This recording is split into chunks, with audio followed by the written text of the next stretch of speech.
Hello students, আমি Moumita ma'am. আশা করি তোমরা সকলেই খুব ভালো আছো। Welcome back to our channel.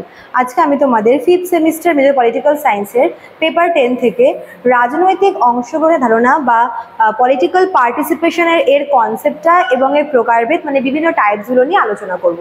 তো দেরি না করে শুরু করে দিই আজকের ক্লাসটা।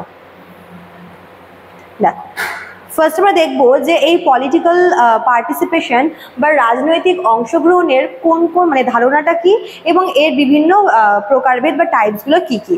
দেখো, রাজনৈতিক অংশগ্রহণ বলতে নাগরিকদের সক্রিয়ভাবে রাজনীতির বিভিন্ন কার্যক্রমে যুক্ত হওয়াকে বোঝায়। মানে একটা দেশ বা একটা রাষ্ট্রের যে নাগরিক রয়েছে, যখন তারা সেই দেশ বা রাষ্ট্রের পলিটিক্যাল কাজকর্মে যখন সক্রিয়ভাবে অংশগ্রহণ করে, বিভিন্ন কার্যাবলীতে যখন যুক্ত হয়, তখন তাকে কিন্তু আমরা বলবো রাজনৈতিক অংশগ্রহণ।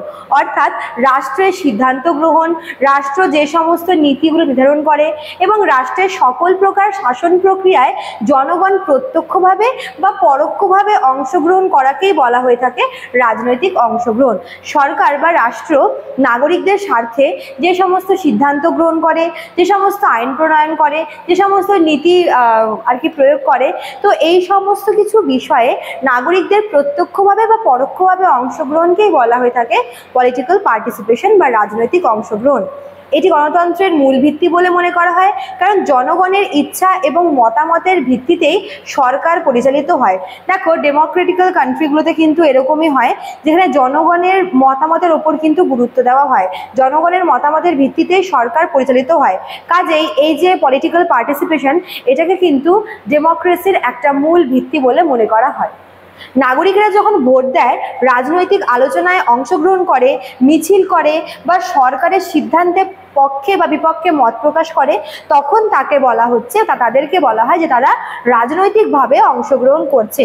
মানে যখন মনে করো যে প্রত্যক্ষভাবে বা পরোক্ষভাবে, যেরকম মনে করো যে ভোট দিচ্ছে নাগরিকরা বা মিছিল করছে বা সরকারের কোনো রকমের ডিসিশনে পক্ষে বা বিপক্ষে তারা মত দিচ্ছে বা তারা কোনো রকমের রাজনৈতিক আলোচনায় অংশ নিচ্ছে, তো যখন এই বিষয়গুলো হয়, তখনই কিন্তু বলা হয়ে থাকে যে নাগরিকরা রাজনৈতিক অংশগ্রহণ করছে। ঠিক আছে, এর প্রকারভেদ আমরা দেখব। রাজনৈতিক অংশগ্রহণকে দুই ভাগে ভাগ করা হয়। একটা হচ্ছে প্রাতিষ্ঠানিক বা ইনস্টিটিউশনাল, আর একটা হচ্ছে অপ্রাতিষ্ঠানিক বা নন ইনস্টিটিউশনাল। তো এই দুই টাইপ আছে পলিটিক্যাল পার্টিসিপেশনের। ঠিক আছে, দেখো, ফার্স্টে আমরা দেখবো যেটা ইনস্টিটিউশনাল পার্টিসিপেশন বা প্রাতিষ্ঠানিক অংশগ্রহণ। এখানে কি বলা হচ্ছে যে এটি আইনি বা সাংবিধানিক কাঠামোর মধ্যে থাকা অংশগ্রহণ। মানে কিছু কিছু অংশগ্রহণ এমন আছে পলিটিক্যাল পার্টিসিপেশন, যেগুলো কিন্তু আইন মতে সিদ্ধ এবং যেগুলো অলরেডি কনস্টিটিউশনে দেওয়া রয়েছে। ঠিক আছে, মানে এগুলো পুরোপুরি আইন সিদ্ধ এবং এগুলো সংবিধানেও কিন্তু এগুলো সম্পর্কে স্বীকৃতি দেওয়া হয়েছে। মানে সাংবিধানিক কাঠামোর মাধ্যমে এই অংশগ্রহণটা হচ্ছে। যেরকম মনে করি ভোট প্রদান, ভোটিং যে প্রসেসটা আছে, ভোট দান কিন্তু প্রত্যেকটা নাগরিকেরই কর্তব্য বা দায়িত্ব বলে মনে করা হয় এবং অধিকার। ঠিক আছে, নির্বাচনের মাধ্যমে জনগণ তাদের মূল প্রতিনিধি নির্বাচন করে। জনগণ কি করে যে ইলেকশনের মাধ্যমে নিজেদের পছন্দ মতো কিন্তু ক্যান্ডিডেটকে সরকারের বিভিন্ন পোস্টে বা বিভিন্ন মনে করো যে আসনে কিন্তু বসায়। তো এটা একটা কনস্টিটিউশনাল রাইট। ঠিক আছে, আর কি আছে, দলীয় কার্যক্রমে অংশগ্রহণ, যেমন রাজনৈতিক দলে যোগদান করা বা দলীয় সভায় অংশগ্রহণ করা। মানে বিভিন্ন রকমের যে দলগুলো আছে পলিটিক্যাল পার্টি, সেখানে অনেকে যোগ দেয়, অনেকে আবার সেই দলের সভাতে অংশগ্রহণ করে। এগুলো কিন্তু আইনি এবং কনস্টিটিউশনাল রাইট। আর কি আছে, জনসভা এবং বিতর্কে অংশগ্রহণ। গণতান্ত্রিক আলোচনায় বিভিন্ন রকমের যে জনসভাগুলো হয় বা বিতর্ক সভাগুলো হয়, সেখানে অংশগ্রহণ করাও কিন্তু একটা প্রাতিষ্ঠানিক অংশগ্রহণ বলে মনে করা হয়। এছাড়া কি আছে, সেকেন্ড টাইপটা অপ্রাতিষ্ঠানিক অংশগ্রহণ। এটা যেটা মানে নন ইনস্টিটিউশনাল, মানে এটা আইন এবং কনস্টিটিউশনাল কাঠামোর বাইরে। ঠিক আছে, যেরকম ফার্স্টে কি আছে, মিছিল, ধর্মঘট, আন্দোলন। মনে করো সরকার কোনো একটা সিদ্ধান্ত নিল এবং তার বিরুদ্ধে কিন্তু অনেক সময় জনগণ তার মতামত প্রকাশ করে, প্রতিবাদ করে।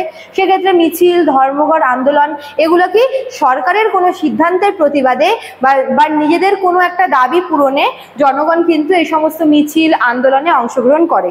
আর কি বলেছে, অবাধ মত প্রকাশ এবং গণমাধ্যমে অংশগ্রহণ, এবং সামাজিক মাধ্যম বা সোশ্যাল মিডিয়া, সংবাদপত্র, টেলিভিশন, এগুলো কিন্তু রাজনৈতিক মতামত প্রকাশের জায়গা, এবং এগুলো সবটাই কিন্তু নন কনস্টিটিউশনাল টাইপ, ঠিক আছে, পলিটিক্যাল পার্টিসিপেশনের।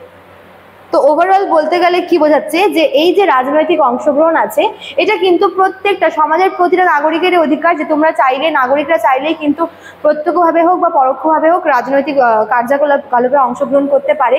এটি যত বেশি বিস্তৃত হবে তত বেশি কিন্তু সক্রিয় হবে, এবং গণতন্ত্র বা ডেমোক্রেসি তত বেশি সুদৃঢ় হবে, কারণ গণতন্ত্রের একটা মূল ভিত্তি বলে মনে করা হয়ে থাকে এই পলিটিক্যাল পার্টিসিপেশনকে, ঠিক আছে।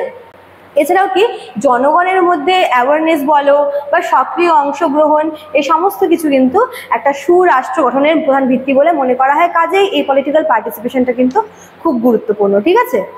চলো, তো এই ছিল তোমাদের আজকের ক্লাসটা। যারা ভাবছে আমাদের কাছে অনলাইনে পড়ে, তারা আমাদের অফিসিয়াল নাম্বারে কন্ট্যাক্ট করে নিতে পারো। আমাদের অফিসিয়াল নাম্বার দেখো দেওয়া আছে এখানে। এছাড়া তোমাদের জন্য কিন্তু আমরা কোর্স ফিটাও এখানে প্রোভাইড করে দিয়েছি। চলো, আজকে এতটুকুই থাকলো, দেখা হচ্ছে নেক্সট ক্লাসে। Thank you.